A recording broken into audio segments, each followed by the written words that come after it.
Hello viewers, we are watching माँ Saraswati live classes. आज की इस वीडियो में मैं आपके साथ 12th क्लास मैथमेटिक्स के चैप्टर नंबर 4 का जो टॉपिक डिस्कस करूंगी उसका नाम है minors and cofactors. I hope you like my video and subscribe our channel. So let's start. What is minors? Minor of an element aij of a determinant is the determinant obtained by deleting its ith row and jth column in which element aij lies। देखिए कितना अजीब सा लग रहा है, हो सकता है समझ में भी नहीं आया होगा आपको, लेकिन इसको समझने के लिए एग्जाम्पल की हेल्प लेंगे। अभी हम उस एग्जाम्पल की हेल्प से माइनर का पता चल जाएगा। बस आप इतना ध्यान रखिए कि minor of an element A I J is denoted by M I J. तो माइनर को हम रिप्रेजेंट करेंगे एम आई जे। अगर फर्स्ट रो सेकंड कॉलम है तो M1 2 इस तरीके से रिप्रेजेंट करेंगे। मेन बात यहाँ पर जो मैं समझाना चाह रही थी इसको भी एग्जाम्पल के माध्यम से समझाऊंगी। देखिए इस एग्जाम्पल में find the minor of element 6 in the determinant. इस क्वेश्चन में क्या करना है? माइनर ही निकालना है, लेकिन किसका निकालना है? 6 जो एलिमेंट है उसका माइनर निकालना है। इस डिटर्मिनेंट में हमें 6 एलिमेंट तो दिखाई दे रहा है। 6 एलिमेंट ये रहा, इसका मतलब ये कौन से प्लेस पर है? ये सेकेंड रो और थर्ड कॉलम। ठीक है, मीन्स अगर हम वैसे बात करें ये A11 A12 A13 A21 A22 A23 means second row third column, means A23 है ये एलिमेंट। ठीक है, तो A23 हो गया। अभी इस डेफिनेशन पर दोबारा आते हैं। डेफिनेशन में यही चीज़ थी, minor of an element A I J. तो अब ए आई जे आई के प्लेस पर 2 आ जाएगा, जे के प्लेस पर 3 आ जाएगा। of a determinant is the determinant obtained by deleting its ith row। Means हम क्या करेंगे? सेकेंड रो को डिलीट कर देंगे एंड jth कॉलम। कॉलम कौन सा है? थर्ड कॉलम है, मीन्स थर्ड कॉलम को डिलीट कर देंगे। देखिए second row and third column को अगर हम डिलीट कर देंगे तो इसका माइनर निकल के आएगा which is denoted by M23। और डिटर्मिनेंट वो कौन सा होगा? उसके एलिमेंट्स होंगे 1 2 7 8। ठीक है, तो इस तरीके से इसको एक्सपेंड कर लेंगे और M23 निकल के आ जाएगा। तो ये हो जाएगा इसका डिटर्मिनेंट का माइनर 6 एलिमेंट का। ठीक है, दोबारा से समझिए एक बार। Find the minor of element 6 in the determinant. तो इस 6 element 6 lies in second row and third column, it's minor is M23। तो M23 कैसे निकालेंगे? हम सेकेंड रो थर्ड कॉलम को छोड़ देंगे, बाकी डिटर्मिनेंट को हम एक्सपेंड कर देंगे। ठीक है, तो ये हो गई इसकी डेफिनेशन क्लियर इस एग्जाम्पल की हेल्प से। अब नेक्स्ट टॉपिक है कोफैक्टर। कोफैक्टर देखिए, cofactor of an element A I J denoted by capital A I J. ठीक है, is defined by capital A I J is equal to -1 raise to power I plus J M I J, where M I J is minor of A I J.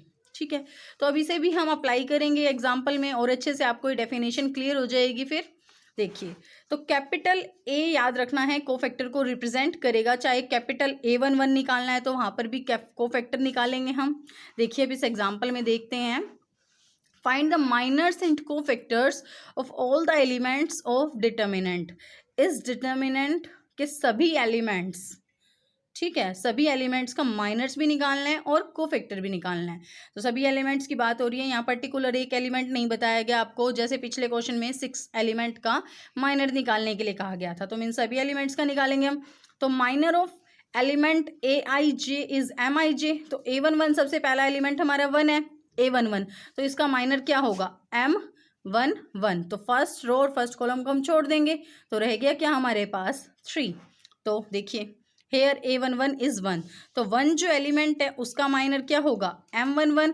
तो minor of A11 is 3। First row और first column को छोड़ देंगे तो हमारे पास बच गया 3। तो माइनर ऑफ A11 इज 3। इसी तरीके से माइनर ऑफ A12 निकालेंगे हम।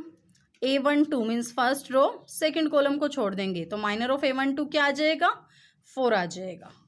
ठीक है, फिर M21 means minor of element A21 means second row first column को छोड़ देंगे विच इज इक्वल टू -2। फिर अब हम क्या निकालेंगे? M22 मीन्स M22 क्या होगा? Minor of element A22। तो A22 means second row second column को छोड़ दो तो बच गया क्या? 1 बच गया। तो M22 हमारे पास क्या आ जाएगा? M22 is 1। ठीक है, तो ये तो हो गए माइनर्स। अब बारी आती है कोफैक्टर की। Cofactor of A I J is capital A I J. So capital A11 क्या होगा, -1 raise to power i plus J था, तो i के प्लेस पर भी 1 है और j के प्लेस पर भी 1 है, दोनों ऐड हो जाएंगे, तो -1 का स्क्वायर क्या होगा +1। और m11 की वैल्यू अभी हम निकाल चुके हैं, 3 आई थी, -1 का स्क्वायर +1 हो जाएगा, 1 की मल्टीप्लाई 3 से करेंगे 3 आ जाएगा। इसी तरीके से A12 -1 की पावर 1 + 2 m12, तो -1 का क्यूब क्या होगा -1 होगा, और m12 की वैल्यू अभी निकाली थी हमने, वो 4 आई थी, तो -1 और 4 की मल्टीप्लाई क्या हो जाएगी -4। फिर A21 निकालेंगे, मीन्स -1 की पावर 2 + 1 m21 की वैल्यू आई थी -2 और -1 का क्यूब -1 होगा, -1 और -2 की मल्टीप्लाई प्लस का 2 आ जाएगी। फिर A22 फिर -1 की power 2 + 2 which is equal to 4, तो -1 की पावर 4 प्लस का 1 हो जाएगी। m22 की वैल्यू आई थी हमारे पास 1, तो प्लस का 1 और प्लस के 1 की मल्टीप्लाई +1 आ जाएगी। तो इस तरीके से देखिए इस क्वेश्चन में माइनर्स और कोफैक्टर्स दोनों निकल गए हैं। अब देखिए एग्जाम्पल नंबर 21 में find minors and cofactors of elements A11 A21 in the determinants. तो यहाँ दो ही एलिमेंट हैं जिनके माइनर्स और कोफैक्टर निकालने हैं। तो A11 का देखिए कैसे निकालेंगे हम minor, first row first column को छोड़ देंगे, हम इस डिटर्मिनेंट को एक्सपेंड कर देंगे। देखिए M11 इसी डिटर्मिनेंट को एक्सपेंड किया, फर्स्ट रो फर्स्ट कॉलम को छोड़ दिया, तो ये आ गया हमारे पास माइनर। अब कोफैक्टर के लिए क्या करेंगे, कैपिटल A11 से डिनोट करेंगे, -1 की पावर 1 + 1 इंटू M11, तो -1 का स्क्वायर +1 हो जाएगा, बाकी सारा M11 आ जाएगा, कोई चेंज नहीं होगा, वही रहेगा। इसी तरीके से A21 means M21 second row and first column को हम छोड़ देंगे, बाकी डिटर्मिनेंट को एक्सपेंड करेंगे, तो M21 निकल जाएगा। अब इसका कोफैक्टर कैसे निकलेगा, कैपिटल A21 से डिनोट होगा, विच इज इक्वल टू -1 की पावर 2 + 1 क्या आ जाएगी -1 की पावर 3 हो जाएगी, तो नेगेटिव आगे आ जाएगा M21 के, जो M21 की वैल्यू आई थी उसके आगे नेगेटिव लग जाएगा, तो साइन इसके -1 जब ब्रैकेट के अंदर जाएगा तो साइन रिप्लेस हो जाएंगे। तो इस तरीके से ये क्वेश्चन हो जाएगा।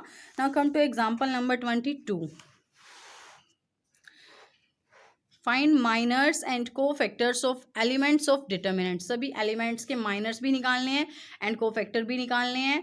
3x3 ऑर्डर का हमें डिटर्मिनेंट दे रखा है and verify this result is equal to 0।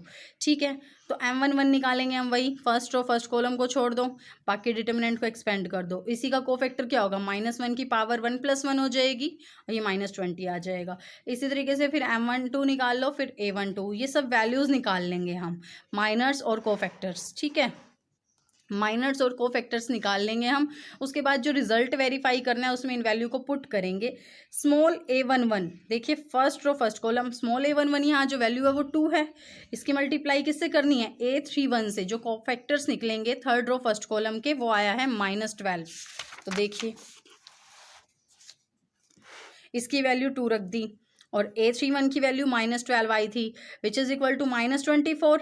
इसी तरीके से A12 वैल्यू क्या आएगी हमारी, first row second column, determinant में देखते हैं ये है -3। ठीक है, तो -3 की मल्टीप्लाई किससे करेंगे हम A32 से, A32 कोफैक्टर निकल जाएगा 22। ऐसे ही A13 की वैल्यू रख देंगे हम और A33 से उसकी मल्टीप्लाई कर देंगे, सॉल्व करेंगे तो ये 0 के बराबर ही आएगा और रिजल्ट प्रूव हो जाएगा। तो इसी तरीके से एक्सरसाइज आप ट्राई करेंगे। फर्स्ट क्वेश्चन में minors and cofactors find out करने हैं, सेकेंड में कोफैक्टर्स निकालने हैं, थर्ड में भी कोफैक्टर्स निकालने हैं। ठीक है, यहाँ पर using cofactors of elements of second row, तो सेकेंड रो के एलिमेंट्स को यूज करके जो है कोफैक्टर्स फाइंड आउट करने हैं। ऐसे ही फिफ्थ, तो आप एक्सरसाइज खुद से ट्राई करेंगे। Thank you.